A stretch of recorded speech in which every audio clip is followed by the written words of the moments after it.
Hey everybody, welcome back to the Thinking Crypto channel. I hope you're doing well. I've got bullish news to share with you. Guys, we have the first US federally chartered and FDIC insured bank offering Bitcoin trading and custody. This is groundbreaking. No other bank is doing this. And with those respective accolades of being FDIC insured, we saw the big banks like JP Morgan and so forth, they're going to offer it to their wealthy clients first. This bank is offering it to retail investors. Groundbreaking, incredibly bullish. And I have more bullish banking news. SBI Holdings out of Japan, they're looking to launch the country's first crypto fund, investment funds, on a major on-ramp being set up, right? People are going to be able to invest in these funds, guys. And we also have a major bank out of Russia. They're looking to get involved in digital assets. So all the banks, all the financial institutions, credit card companies, stock exchanges are getting into crypto. This is why patience is the key. We also have some bullish VeChain news, amazing statistics of adoption and usage. And Hester Peirce of the SEC is calling out Gary Gensler. She's taking a stand saying, I don't agree with him.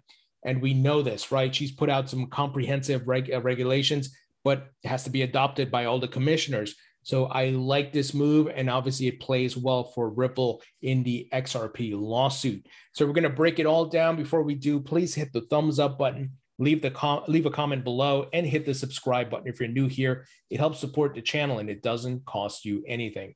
Guys, this video is brought to you by OKCoin Crypto Exchange, where you can buy, sell, and trade your favorite cryptocurrencies, and you don't have to pay high fees. OKCoin charges low fees. You can also stake your crypto and keep 100% of the rewards. You don't have to pay any fees there. And there's a great promotion happening where they OKCoin just listed Matic, Polygon Matic. And if you simply buy some Matic tokens, you get $30 free of Matic tokens. So be sure to check out that promotion. Sign up, link in the description. And guys, I've got some great interviews coming up for you. Here's a list: Gabor Gurbax of VanEck, Brian Quintez, who was just retired from the SEC, or should I say stepped down from the SEC, Tim Vanderham of NCR, Caitlin Long, Hester Peirce, Chris Giancarlo. So make sure you got that notification bell enabled. Let's take a look at the prices here. Bitcoin crossed over $50,000 today, but we see a bit of a pullback, which is healthy, of course.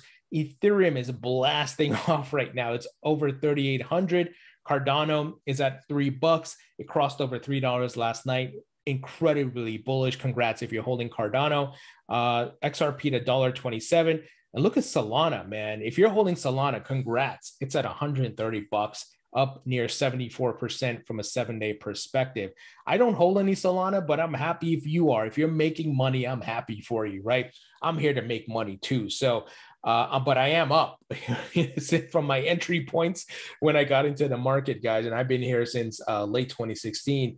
I am up. My portfolio looks amazing.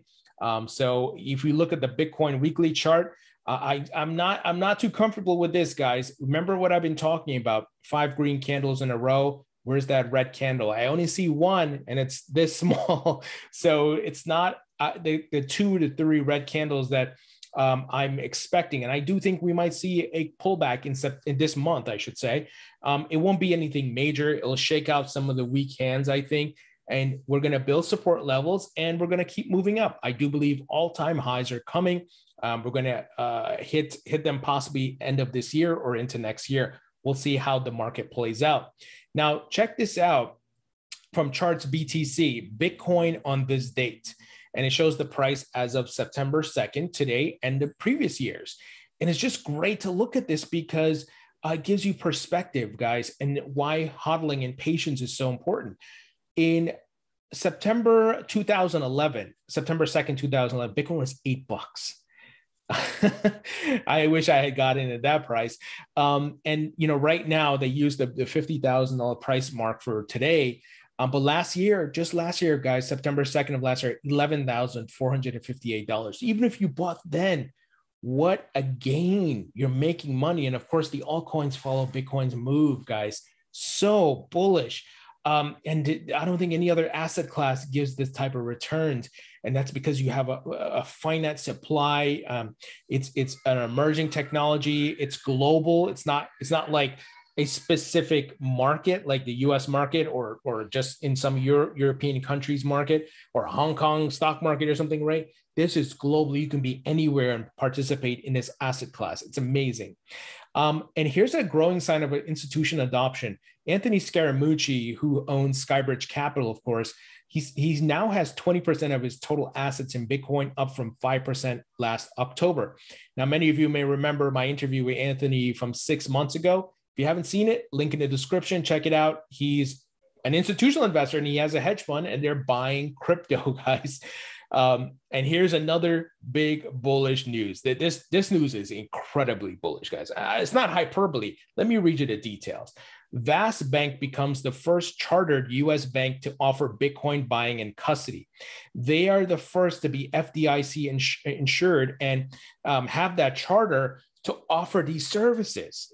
Remember, Citi, JP Morgan, some of these banks, who are they offering this service to? They're wealthy clients. So if you're not like an accredited investor, there's no way you can get access to this in a sense of being a client of theirs, right? Bank just broke ground, guys. And you know what I'm going to say? Game theory and Metcalfe's law are going to play out here. The other banks right now are probably meeting in their boardrooms like, okay, what do we need to do here? Guys, all the banks, all the credit card companies, stock exchanges will be involved in crypto. Don't be surprised that you get a call within the next year from your bank saying, hey, Mr. Jones, Mrs. Jones, would you like to buy crypto, invest in Bitcoin? We will do the trade for you and we will custody it for you. And it'll be under your current savings account. And you can pull it up in your online banking account and your mobile app. That is coming, guys. We've been talking about this for years. Don't miss how big this is. This should honestly be getting more headlines. I think because Bank is not some big major brand.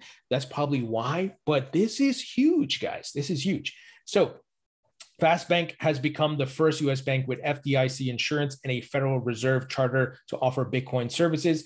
Customers at Bank can now buy and sell Bitcoin directly from an FDIC-insured checking account, while its Bitcoin custody solutions include a mobile trading platform with instant settlement to its accounts.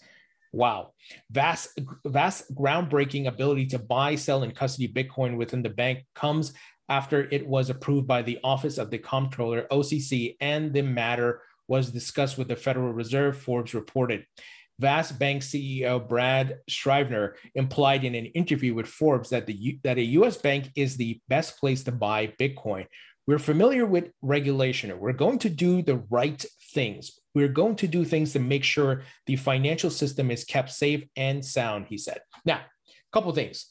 Would I go buy or allow a bank to buy crypto for me and custody for me? No.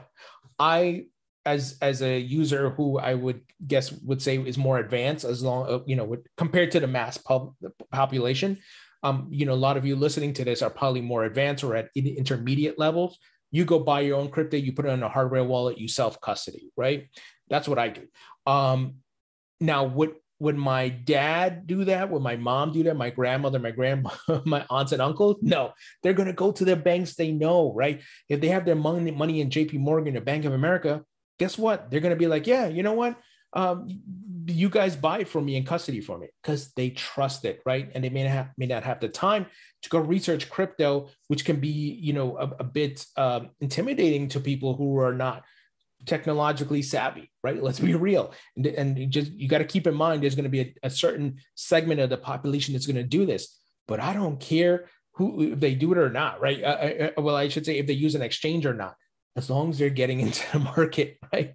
And this right here is a huge on-ramp, guys. Massive news. I don't think people realize what's going on here. So federally regulated banks could serve to bring Bitcoin to people who may not have the time or the interest in learning how to custody Bitcoin themselves.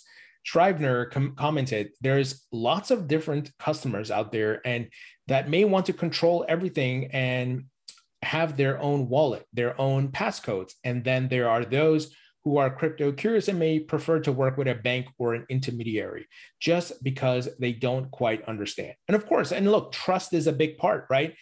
If you talk to my, like I said, my parents, and I say, hey, do you know what Coinbase is? They may not know at all. But if I say, do you know who JP Morgan is? Oh, of course they know who that is. Do you know who Fidelity is? Of course they know, right? So keep that in mind. Brand recognition and comfort, ease of use as well, and a bit of the white glove service, right? You and I, more sophisticated, can go buy it, custody it ourselves. But there's going to be that demographic that's just going to go to their local bank, guys. And that's what's coming. So much money is going to be coming into this asset class. Now, check this out. SBI Holdings reportedly looks to launch crypto fund in Japan by December. An SBI exec said that the company would consider launching a second crypto fund depending on the success of the first. So SBI Holdings, massive financial conglomerate. They're working with Ripple. Obviously, there's a subsidiary called SBI Ripple Asia. I've interviewed the CEO, Adam Trademan. If you haven't seen that interview, guys, check it out. I'll put a link in the description.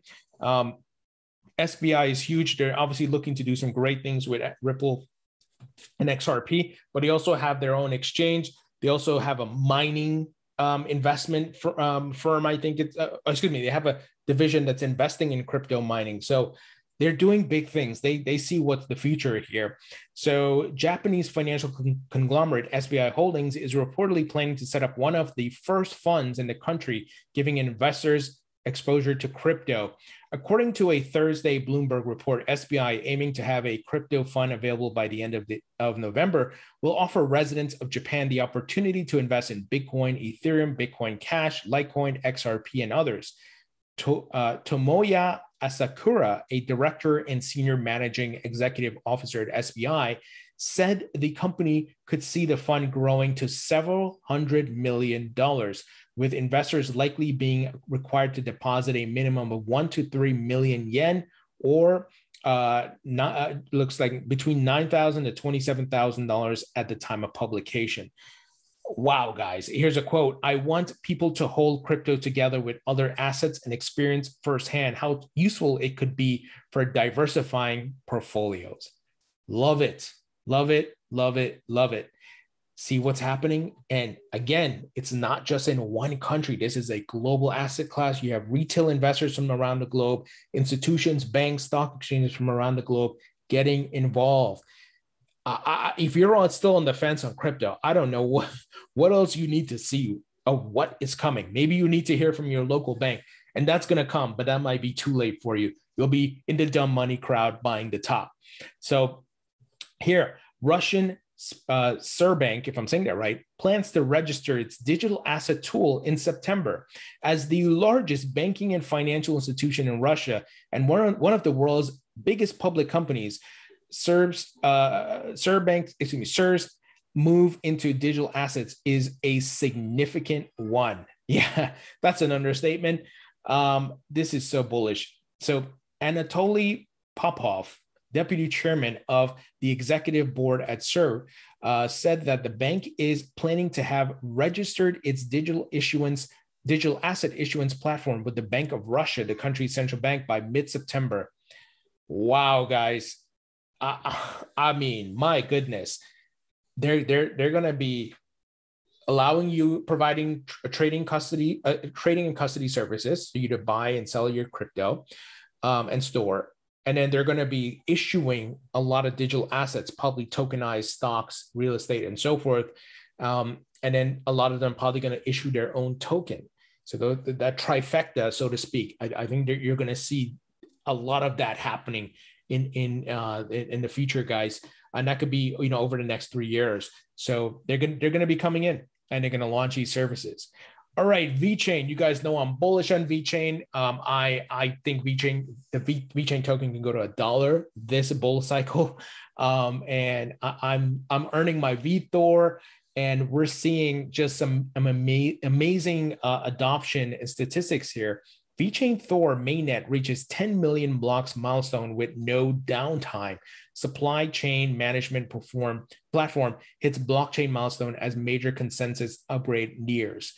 Oh man, guys, you guys have seen my interview with Sunny Liu. If you haven't, check it out. VeChain is going to be one of the winners coming out this market.